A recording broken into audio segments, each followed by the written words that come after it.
बिहार प्रदेश Congress committee के सम्मानीय प्रभारी कृष्णा एलवेरो जी, मेरे साथ यहाँ उपस्थित वोट अधिकार यात्रा के समापन कार्यक्रम में विशेष रूप से जिम्मेदारी के साथ यहाँ कार्य करने आए मेरे साथी अखिल भारतीय कांग्रेस कमेटी के सम्मानित सचिव भाई से चेतन चौहान जी, महाराष्ट्र के हमारे वरिष्ठ नेता कांग्रेस विधायक दल के वरिष्ठ नेता एवं भूतपूर्व गृह मंत्री भाई सतेज पाटिल जी, यहाँ उपस्थित बिहार के मीडिया चेयरमैन भाई प्रेमचंद मिश्रा जी, भाई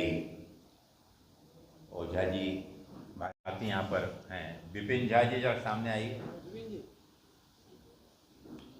और साथ ही साथ देखिए हमारे परवेज अहमद साहब हैं, वो भी अभी हमारे साथ ऊपर में हैं, अश्विनी कुमार जी हैं, प्रद्युमन यादव जी हैं। अब देखिए कि इस गरीब और एक साधारण व्यक्ति का क्या दोष था, यहाँ पर कार्य कर रहे हैं, बस उतना ही उनका दोष था। और हिंसा आकर अंदर में हिंसा करना,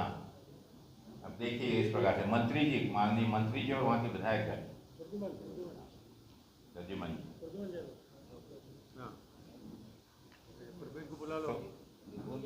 तो मैं आपको ये बताना चाहता हूँ कि देखिए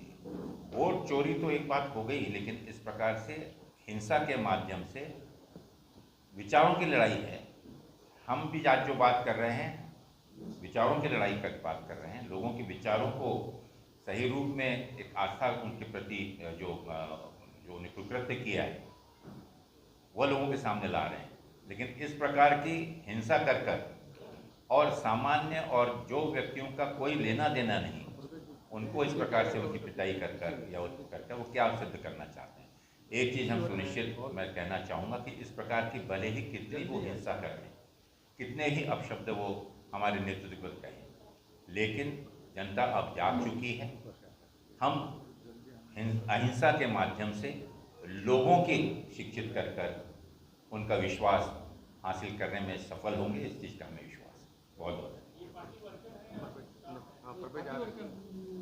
सेवा दल में है, ये कांग्रेस पटना में काम करते हैं, वो पुराने कार्यकर्ता खेल प्रकोष्ठ के अध्यक्ष हैं, खेल प्रकोष्ठ के अध्यक्ष। परवेज आ जाओ जल्दी। विपिन जी सेवा दल से जुड़े हैं, यही रहते हैं, और प्रद्युमन हमारे पुराने कांग्रेस वर्कर हैं, स्पोर्ट्स सेल का एक्टिविटीज देखते हैं। परवेज अहमद साहब प्रेसिडेंट थे, अभी भी प्रमुख नेता है। देखिए इनको यहाँ चोट लगी है, करीब 12-13 कार्यकर्ताओं को हमारे कार्यालय में घुस के मारा। ये सरासर गुंडागर्दी है, और बीजेपी के मंत्री लोगों ने काम किया। दो मंत्री देखे गए, 3-4 उनके एमएलए हैं, ये पहले वाला मिनिस्टर आगे गुंडागर्दी में उतरा हुआ, और पुलिस एफआईआर तक नहीं ले, बोले इनका नाम हटे तब एफआईआर लगे। ये क्या हो रहा है? जनता ही एक सहारा है, गुंडागर्दी से लोकतंत्र को कमजोर नहीं किया जा सकता है, बीजेपी को याद रखना होगा। आज आरंभ में समाप्त हुई है, अगला चरण पटना में बड़ी मार्च। इस यात्रा के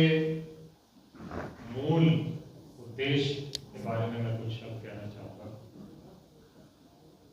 मामला वोट चोरी का, और इस यात्रा के माध्यम से इंडिया गठबंधन, राहुल जी, तेजस्वी जी और सारे नेता और कार्यकर्ता बिहार और भारत की जनता को ये समझाना चाह रहे हैं कि जो वोट चोरी से सरकार बनती है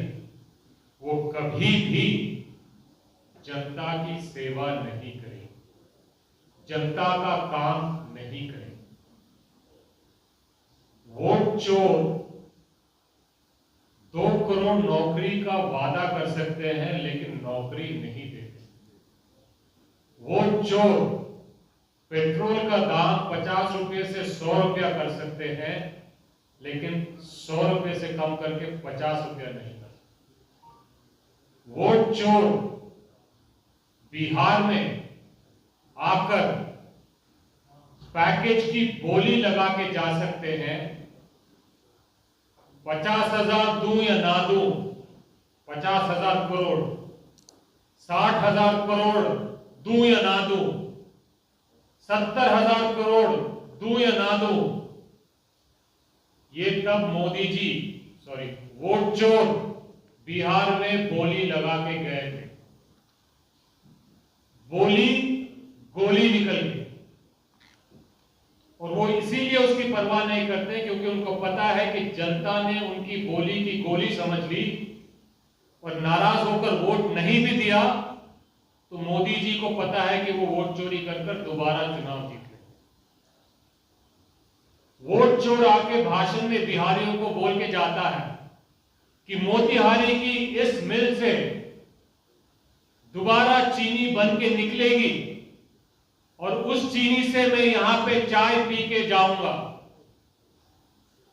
वोट चोर ये बोली बोल के जाता है, लेकिन ये काम करता नहीं है क्योंकि उसको पता है कि मैं वोट चोरी से सरकार बना दूं। बिहार में आज बीजेपी के राज में, मैं नीतीश जी का राज नहीं कहूंगा क्योंकि आज बीजेपी का राज बिहार में चल रहा है। क्राइम दिन दहाड़े दिन प्रतिदिन बढ़ता जा रहा है और वोट चोर इस क्राइम को कम नहीं कर रहा। क्रिमिनल को मंत्रिमंडल में बिठा रखा है वोट चोर ने। जीवेश मिश्रा का इस्तीफा आज तक क्यों नहीं मांगा गया? क्योंकि वोट चोर को पता है कि जनता नहीं वो वोट देगी तब भी मैं वोट चोरी से सरकार बना लूंगा। जब वोट चोरी होती है तो निश्चित रूप से क्राइम बढ़ता ही रहेगा, घटेगा नहीं। और जब तक क्राइम घटेगा नहीं तब तक बिहार में निवेश नहीं आएगा, बिहार में फैक्ट्री नहीं खुलेगी, बिहार में कंपनियां नहीं आएंगी और नौकरियां नहीं लगेंगी, रोजगार नहीं आएगा। तो जब तक वोट चोरी होती रहेगी तब तक पलायन बढ़ता रहेगा। जब तक वोट चोरी से सरकारें बनेंगी तब तक घर में माताओं, बहनों और बेटियों का बचत की पूंजी को बर्बाद किया जाए। वोटर अधिकार रैली का यह मकसद है कि जनता को समझाना कि जब तक वोट चोरी होगी बिहार में न कमाई होगी, न पढ़ाई की व्यवस्था सुधरेगी, न स्वास्थ्य की व्यवस्था सुधरेगी, न पेपर लीक बंद होंगे, न क्राइम का ग्राफ कम होगा, न बेटियां सुरक्षित होंगी, न किसानों को सही दाम मिलेगा। तो मूल बात यह है कि जनता के अदालत में यात्रा के माध्यम से राहुल जी, तेजस्वी जी और इंडिया गठबंधन ये बात रखने में कामयाब हुए हैं कि वोट चोरी की सरकार बिहार और भारत के हर एक नागरिक का भविष्य बर्बाद कर रही है, उनके बच्चों का भविष्य बर्बाद कर रही है। इसीलिए बच्चे बच्चे के जुबान पे आज ये नारा आ चुका है, वोट चोर गद्दी छोड़, वोट चोर गद्दी छोड़, वोट चोर गद्दी छोड़। धन्यवाद। तो आप सबका अखिल भारतीय कांग्रेस कमेटी की ओर से विशेष आपका यहाँ पर आभार और धन्यवाद मैं करता हूँ। माननीय राहुल गांधी जी की 17 अगस्त को शुरू हुई जो वोट अधिकार यात्रा है, उसे जिस प्रकार आप लोगों ने प्राधान्यता देते हुए और इस मुद्दे में जो आपका सहयोग किया संविधान को बचाने के लिए, इस देश के लोकतंत्र को बचाने के लिए, मुझे खुशी है जाहिर करते हुए कि यह यात्रा पूरे प्रदेश में 25 जिलों से होती हुई तकरीबन 1300 किलोमीटर की दूरी तय करते हुए माननीय राहुल गांधी जी इस यात्रा को पटना में कल 1 सितंबर को यहाँ पर इसका समापन होगा। यात्रा 15 दिवस की, 1300 किलोमीटर, 25 जिले, लेकिन आज देश की, सिर्फ बिहार के ही नहीं लेकिन देश की जन सामान्य के जबान पर आज एक ही नारा है, वोट छोड़ गद्दी छोड़। यह नारा मात्र सिर्फ नारा नहीं है, लेकिन इस देश के भविष्य के साथ जो खिलवाड़, इस देश के मतदाताओं के हक को छीनने का जो षड्यंत्र और इस देश के लोकतंत्र को पूर्ण तरह से कमजोर करने का की जो साजिश माननीय मोदी जी के नेतृत्व में भारतीय जनता पार्टी ने जो की, आज देश और इस देश का लोकतंत्र बहुत गंभीरता से इस बात से आहत है। बात सिर्फ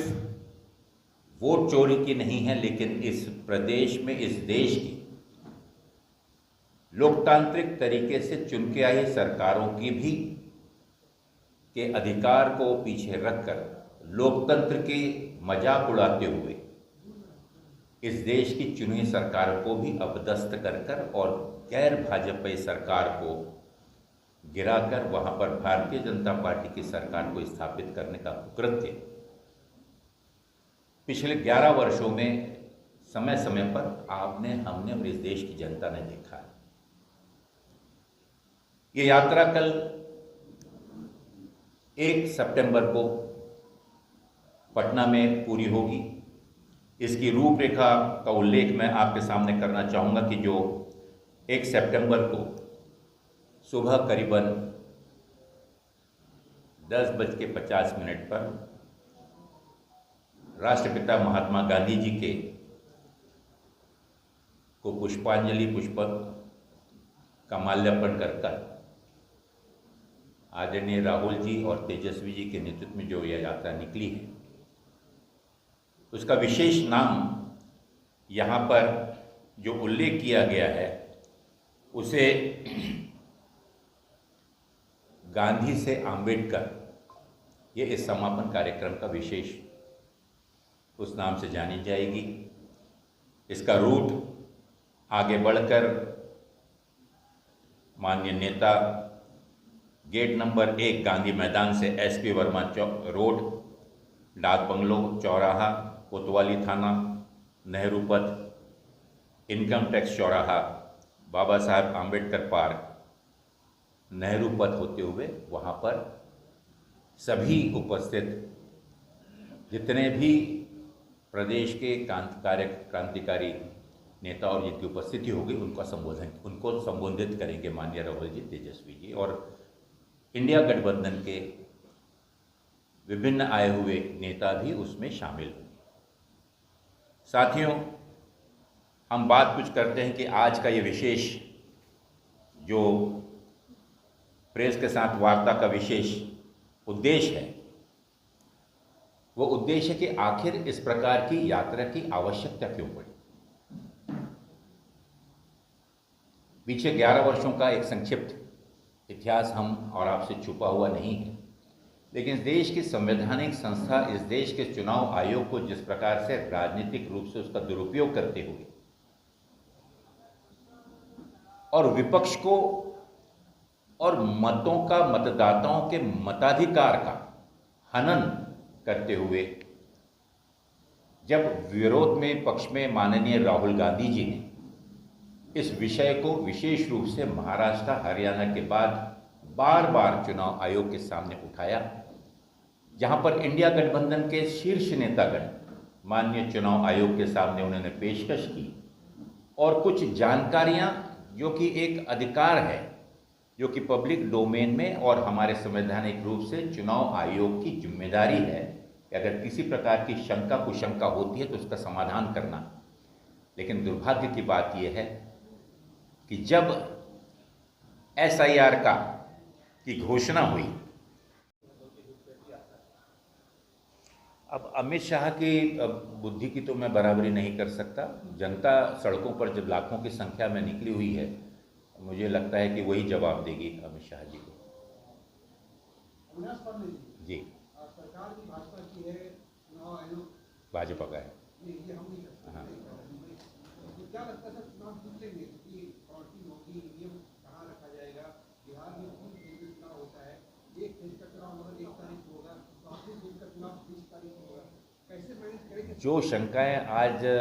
प्रिय बंधु आपके मन में आ रही हैं, पूरे देश की जनता के सामने यही है कि पिछले 11 वर्षों में चुनी गई सरकारें इसी प्रकार से क्योंकि आई है और देश की जनता वास्तविकता जान चुकी है, तो यह प्रश्न, यह डर, यह भय, ये शंका देश के हर अधिकांश नागरिकों के मन में यही शंकाएं हैं और उन्हीं शंकाओं का निरादान करने के लिए राहुल जी सड़कों पर निकले हुए। एक आखिरी सवाल है, कौन कौन जो इंडिया गठबंधन है, तो क्या उद्धव ठाकरे जी आ रहे हैं, कौन कौन लोग आ रहे हैं? इसके बारे में पूरी विस्तार जानकारी कल आपको पूरी प्राप्त हो जाएगी। जो जो कन्फर्मेशन आ रहे हैं, अधूरी जानकारी देने में फायदा नहीं, लेकिन अधिकांश सभी विपक्ष के नेता एकत्र हो रहे हैं। जो कल नहीं आ रहे हैं उसके पहले आ चुके हैं, लेकिन हर एक विपक्ष का हर एक दल, हर एक नेता राहुल जी की इस यात्रा में, कांग्रेस की इस यात्रा में साथ है और सिर्फ साथ ही नहीं है, संकल्प के साथ साथ। अब हत्याएं, चोरी, लॉ एंड ऑर्डर, ये सब तो अब बहुत ही कॉमन चीज़ हो गई। अब मैं क्या इसको बार बार दोहराऊं।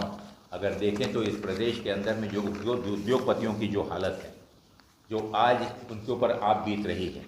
ये अपने आप में एक शर्म की चीज़ है कि कोई भी उद्योगपति यहाँ पर अपने ना ही इन्वेस्ट करना चाहता है, यहाँ पर अपने पैसे लगाना चाहता है, क्योंकि भविष्य उसे अंधकार में नजर आता है। तो साथियों, आपसे यही निवेदन करना है कि माननीय राहुल गांधी जी, जिन्होंने 10,700 किलोमीटर की यात्रा के बाद पुनः एक बार इस देश के संविधान को बचाने के लिए, इस देश में लोकतंत्र कायम रहे, ताकि अमन, चैन और शांति के साथ हमारे आने वाली पीढ़ी जिस संविधान को डॉक्टर बाबा साहब आम्बेडकर ने इस देश के गरीब से गरीब और अमीर से अमीर हर व्यक्ति को एक वोट का अधिकार दिया था और उसे यह हक दिया था कि इस देश की जनता को अपने मत से चुने, आज उस मत के साथ में, उस संविधान के साथ में, उस लोकतंत्र के सामने खुले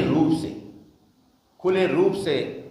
मैं शब्द कहूँगा, माफ़ करिएगा, उसका बलात्कार किया जा रहा है। और आवश्यकता है जागने की। सरकार किसी की भी हो, लेकिन जनता के अधिकार, जनता की सोच, जनता का भविष्य जो इस संविधान ने उसे दिया है, उसे बचाने की जिम्मेदारी सिर्फ मात्र राहुल गांधी जी की या तेजस्वी यादव की अकेली नहीं है। साथियों, ये जिम्मेदारी इस देश के हर उस नागरिक की है जो संविधान पर, लोकतंत्र पर और इस देश के भविष्य पर विश्वास रखता है। इन्हीं शब्दों के साथ आप सबके सहयोग के लिए विशेष रूप से हमारे प्रभारी कृष्णा एलावेरू जी, जो कि हमारे बहुत ही नौजवान प्रभारी हैं, इंचार्ज हैं पूरे देश में, युवा कांग्रेस को एक नए सिरे से उन्होंने एक नई चेतना, एक नया उत्साह दिया।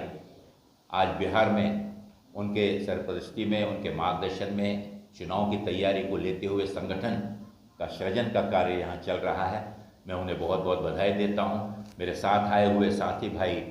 सतेज बंटी पाटिल जी और भाई चेतन चौहान जी विशेष रूप से इस हवन में, इस यज्ञ में, इस तपस्या में राहुल जी की और जन जागरण की और लोकतंत्र की और संविधान को बचाने की यहाँ पर एकत्र हुए हैं। मुझे पूरी उम्मीद है कि आपके सहयोग से जनता तक, आपके माध्यम से लोगों तक इस भावनाओं को पहुँचाने में, ना ही सिर्फ बिहार में बल्कि देश में आपके माध्यम से समाचार, ये भावना और लोगों का जो आक्रोश सड़कों पर आप देख रहे हैं, उसे पहुंचाने में आपकी निश्चित रूप से मदद मिलेगी और इस मिशन में हम सफल होंगे। और एक चीज़ मैं बता दूं साथियों कि बिहार की अवस्था, पिछले दिनों मैं सासाराम भी गया था और कुछ दिनों बिहार में इस यात्रा के संदर्भ में जिन जिन लोगों से संपर्क हुआ, एक बात मैं सुनिश्चित रूप से कह सकता हूं कि 2025 के इस चुनाव में एनडीए की या आदरणीय नीतीश बाबू के नेतृत्व में बनी हुई जो आज की सरकार है, वह तो 100% नहीं आ रही और निश्चित रूप से कांग्रेस और हमारे सभी मित्र पक्षों के साथ में एक मजबूत सरकार जो लोकतंत्र पर विश्वास रखती हो, संविधान पर विश्वास रखती हो, प्रदेश के स्वास्थ्य, शिक्षा और वेलफेयर के लिए जो काम करने की इच्छा शक्ति रखती हो, माननीय राहुल गांधी जी के नेतृत्व में, आदरणीय मल्लिकार्जुन खड़गे जी के मार्गदर्शन में हमारे सभी मित्र पक्षों के साथ एक मजबूत सरकार हम बनाएंगे, जिसकी शुरुआत इस यात्रा से हो चुकी है। बहुत बहुत धन्यवाद। आप लोगों में अगर कोई प्रश्न हो तो आप पूछ सकते हैं। कि बीजेपी जेडीयू की जो सरकार है उसमें अगर सच कहें तो नौजवान साथियों के भविष्य की बोलियां लगा दी गई हैं, पेपर लीक और परीक्षाओं को विफल कर उनके भविष्य के साथ किस प्रकार खिलवाड़ हुआ है। सिपाही भर्ती 2017 से 2023 का 23 तक पेपर लीक होता रहा। अमीन भर्ती परीक्षा 2023 का पेपर बेचा गया, वो भी लीक हो गया। बिहार पुलिस भर्ती परीक्षा प्रश्न पत्र लीक हो गया। बिहार उत्पाद विभाग 2021-22 का पेपर लीक हो गया। बीपीएससी 67वीं पीटी एग्जाम 2022 का वो पेपर लीक हो गया। केंद्रीय चयन परिषद का पेपर लीक हुआ। बिहार राज्य स्वास्थ्य सोसाइटी CHO स्वास्थ्य विभाग सामुदायिक स्वास्थ्य पदाधिकारी ऑनलाइन परीक्षा का पेपर लीक हो गया। नीट का पेपर 2023 का लीक हो गया।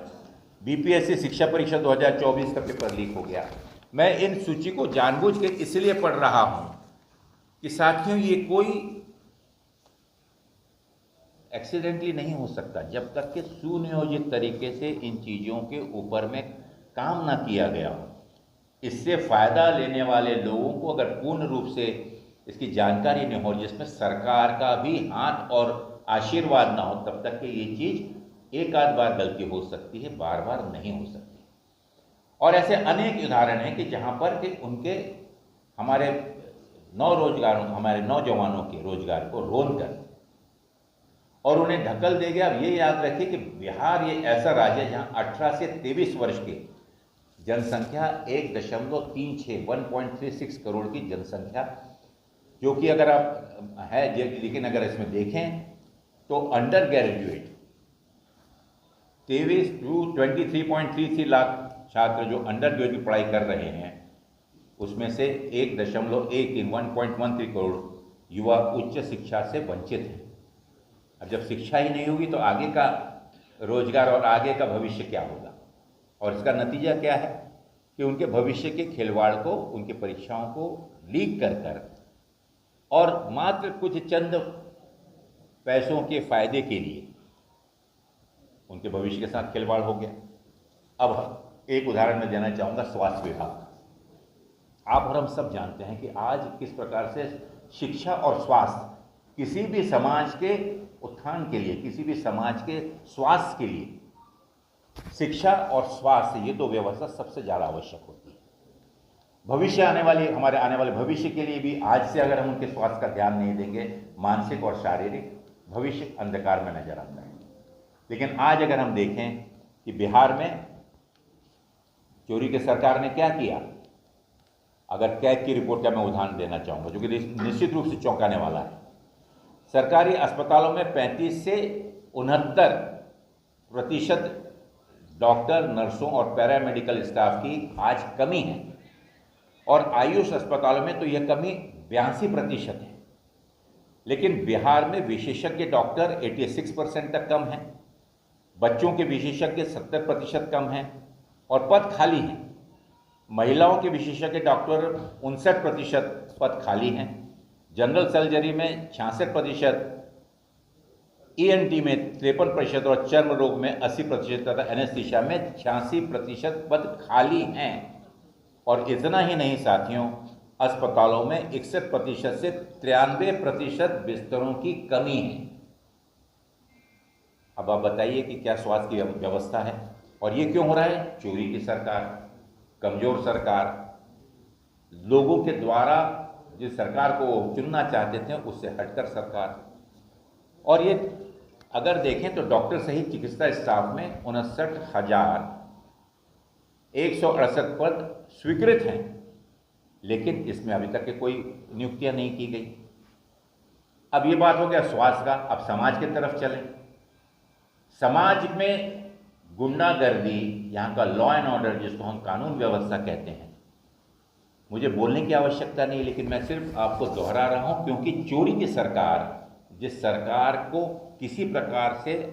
अस्तित्व में रहने का हक नहीं था, उस प्रकार की सरकार जब डबल इंजन के नाम पर जब बैठ जाए तो मनमानी स्वाभाविक है। और इसमें अगर देखें तो हर जब अपराध की संख्या अगर देखें राष्ट्रीय क्राइम रिकॉर्ड के हिसाब से 2006 से 2022 सरप्रस्ती के हत्या, अपहरण, बलात्कार के प्रयास तो बहुत आम बात हो गई, लेकिन बिहार में 953 अपराध हर रोज हो रहे हैं, जिसमें से 8 हत्याओं के, 33 अपहरण के, 136 जघन्य अपराध, 55 महिला अपराध, 28 महिलाओं के अपहरण, 2 से ज़्यादा बलात्कार और 17 बच्चों के अपहरण हर रोज शामिल हो रहे हैं। ये फिगर मैं जानबूझ के डाटा रिसर्च डिपार्टमेंट ने, हमारे साथियों ने, भाई प्रेमचंद जी और उनकी टीम ने काफ़ी इस पर गहन रिसर्च किया हुआ है और आपके सामने रखने में मुझे शर्म तो आ रही है, लेकिन वास्तविकता जब तक हम इस सरकार के उजागर नहीं करेंगे, राहुल जी के इस यात्रा का मकसद पूरा नहीं होगा साथी। और चोरी मात्र सिर्फ सरकार की चोरी और ये है तो इसके क्या कारण है कि यहाँ पर उनको किस चीज़ों की आशंका है, क्यों लोग चिंतित हैं? अगर आप देखेंगे तो ये मतदारों का हक अपनी सरकार चुनने का, अपने पसंद के, अपने विश्वसनीय सरकार को, जिन सरकार को मौका देना चाहते हैं, जिन नेताओं को मौका देना चाहते हैं, उनसे उनको वंचित करना हो गया। लेकिन सबसे बड़ी चीज़ है कि उनके हक के इस चोरी के बीच क्या फ़र्क पड़ेगा, तो ये वो चीज़ों को छुपाना चाहते हैं जिस प्रकार की मनमानी भ्रष्टाचार पूरे देश के अंदर उन्होंने किया हुआ है, और बिहार उससे अछूता नहीं है। अगर हम देखेंगे तो हाल ही में कैग की रिपोर्ट, मैं थोड़ा सा रेफर करना चाहूँगा कि स्टेट फाइनेंस रिपोर्ट, जिसका नंबर 1 2025 की जो रिपोर्ट है विधानसभा में रखी गई, उस विधानसभा के से आशंका जाहिर की गई कैग की रिपोर्ट में, ये मैं अपने शब्द नहीं वो कह रहा हूँ,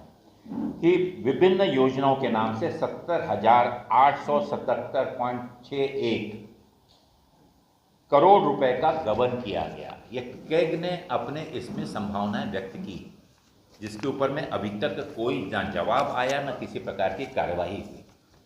और इसका लेखा जोखा भी कि पैसा कहाँ गया, इसका भी लेखा जोखा सरकार के पास में नहीं है। इसका क्या असर हुआ कि जो पैसा बिहार के विकास के लिए, बिहार के लिए आया हुआ था, वो पैसा ही गबन हो गया। तो कहाँ से आएंगे उद्योग, कहाँ से आएंगे व्यापार, कहाँ से आएगी नौकरी? और बिहार जिस चीज़ से सबसे ज़्यादा पीड़ित है वो है यहाँ से हमारे मजदूरों का, हमारे यहाँ के बिहारी जनता का, बिहार अस्मिता का, यहाँ से हमारे मजदूरों का, युवकों का पलायन करना। और इस पलायन के चलते हुए अगर आप देखें तो वो संख्या भी देखिए कितनी शर्मनाक है। ये उसी का कारण है कि जो लोग लायक नहीं हैं उनके हाथ में सत्ता जब जाती है, पैसे गबन कर दिए जाते हैं, लोगों के विकास के, लोगों के शिक्षा के, स्वास्थ्य के, किसानों के, और इसका असर जनता पर, पूरी हमारे यहाँ की अर्थव्यवस्था पर पड़ता है। लोग पलायन कर रहे हैं सालों साल से, लेकिन वो सालों साल का उसका भी एक स्टडी रिपोर्ट मैं आपके सामने रखना चाहूँगा कि इसमें caste wise socio economic report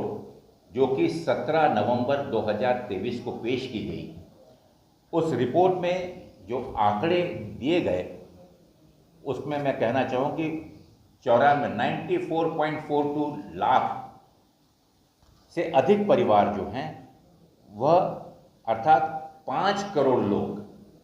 40 रुपये प्रतिदिन पर जिंदा हैं। और अगर आप देखें तो 81.91 लाख की आबादी जो है, जो कि करीब 4 करोड़, वो सिर्फ 67 रुपये पे, 67 रुपीज़ पर डे के आधार पर वो जीवित हैं। बिहार का यह आंकड़ा है। ये शर्मनाक चीज़ें तभी होती हैं जब हम असक्षम हाथों में इस प्रकार की सत्ता देते हैं, जहां पर लोगों का अधिकार छीनकर मनमानी तरीके से सरकारें बनाई जाती हैं। यही हाल युवाओं के साथ में। अगर आप देखें तो पिछले दिनों पेपर लीक के मामले में भाई प्रेमचंद मिश्रा जी यहाँ बैठे हुए हैं, और समय समय पर मैं कहता हूँ कि डिबेट में मैं आपको सुनता हूँ, अलग अलग जगह पे आपने इसका उल्लेखन किया है, लेकिन मैं आप विशेष रूप से आज आपको पढ़कर दिखाना चाहूँगा कि कितने पेपर, कितने एग्जाम युवकों के भविष्य के साथ कैसा खिलवाड़ किया गया। भविष्यवाणी पहले ही इलेक्शन कमीशन के प्रमुख ने कर दिया कि 20% वोट कम होंगे। ये भविष्यवाणी SIR की प्रक्रिया शुरू होने से पहले ही कर दिया। ये भी एक बड़ी आश्चर्य की बात है कि माननीय चुनाव आयोग के प्रमुख को इसकी जानकारी कैसे हो गई कि 20% वोट कम होंगे। और अंततः लेकिन जब ये घोषणा हुई तो पूरा विपक्ष, देश की जनता, देश का मतदाता विचलित तो हुआ, लेकिन एक भी शिकन भी ना ही भारतीय जनता पार्टी किसी नेता, ना उनकी तरफ से कोई वक्तव्य, ना कोई किसी प्रकार रिएक्शन आया। ये किस चीज को प्रमाणित करता है? और जब मतदाताओं की मांग को लेकर माननीय राहुल गांधी जी के नेतृत्व में माननीय सुप्रीम कोर्ट ने जब आदेश जारी किया कि जो जानकारियां मांगी गई हैं उन जानकारियों का समाधान होना चाहिए, और उसको लेकर सर्वोच्च न्यायालय ने 65 लाख वोट जो कम कर दिए गए थे उसके बारे में जो जानकारी देने का आदेश किया, तो उसके बाद तो कोई रिएक्शन होना चाहिए था। उसके बाद भी भारतीय जनता पार्टी के कानों में जू नहीं रहेगी, लेकिन चेहरों पे एक उदासी और विचलित निश्चित रूप से वो हम सब लोग ने महसूस किया। और हाल ही में उसका एक उदाहरण आपने देखा कि SIR के विरोध में, SIR के उस निर्णय को सच साबित करने के लिए माननीय कोर्ट के आदेश का पालन करते हुए माननीय राहुल गांधी जी ने जो इस यात्रा की शुरुआत की, हजारों और लाखों की संख्या में सर्वदलीय कांग्रेस का छोटे से छोटा कार्यकर्ता, जन सामान्य और हमारे साथ साथ में हमारे जो मित्र पक्ष हैं, सब एक साथ होकर आपने और हमने सब ने देखा कि कितनी भरी तादाद में लोगों के अंदर में जो एक भय, जो एक डर, जो एक भविष्य के लोकतंत्र पर आई हुई आफत के विरोध में सड़कों पर निकलकर सामने आए। और ये बात सिर्फ बिहार तक ही सीमित नहीं है साथियों, पूरे देश के अंदर जहाँ से मैंने शुरुआत की, हर एक व्यक्ति चाहता है कि चोरी से बनी हुई सरकार को तुरंत बर्खास्त कर देना चाहिए और उन्हें गद्दी छोड़ देना चाहिए। रोज माननीय राहुल गांधी जी अलग अलग उदाहरणों को रखकर देश के अलग अलग प्रत्याशी चुनाव कमीशन के सामने वस्तुस्थिति सामने रखकर बार बार प्रश्न पूछ रहे हैं, ना ही चुनाव आयोग उसका जवाब दे रहा है। और माननीय मोदी जी तो ऐसा मुंह बंद कर बैठे हुए हैं कि जैसे उनको इसके बारे में कोई संबंध ही नहीं है। लेकिन विचलित और पूर्ण रूप से निराश भारतीय जनता पार्टी का कल आपने प्रदर्शन प्रदेश कांग्रेस कमेटी पर हुए हमले को क्या जाहिर करता है, यह मैं तीसरा उदाहरण आपके सामने दे रहा हूं कि पूर्ण रूप से हताश भारतीय जनता पार्टी जब अपने आप को हारा हुआ महसूस कर रही है, ऐसे अवसर पर उन्हीं के माननीय केंद्रीय मंत्री अपने विधायकों और अपने शीर्ष नेताओं के साथ भारी संख्या में उग्रवादी कार्यकर्ताओं के साथ बिहार प्रदेश कांग्रेस कमेटी के कार्यालय पर हमला करते हैं, जबकि कार्यालय पर यहाँ के कर्मचारी और कुछ बाहर की जनता जब बाहर घूम रही थी उनके साथ में मारपीट करते हैं, वाहनों को तोड़ते हैं। ये सिर्फ यही दर्शाता है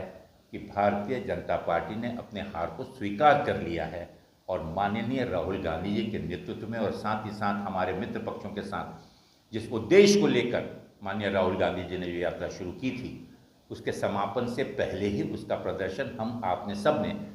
पटना के बिहार प्रदेश कांग्रेस कमेटी के इस कार्यालय पर हमला इस चीज़ को साबित करता है कि भारतीय जनता पार्टी ने अपनी हार स्वीकार कर ली और वे जान गए हैं कि अब उन्हें सत्ता में आने का कोई रास्ता नहीं है, सब रास्ते बंद हैं। साथियों, हम ये बात जो कर रहे हैं, राहुल गांधी जी ने इस यात्रा को क्यों इतना प्रभुत्व देकर, क्यों इतना महत्व देकर और रात दिन अपने प्राणों की परवाह ना करते हुए,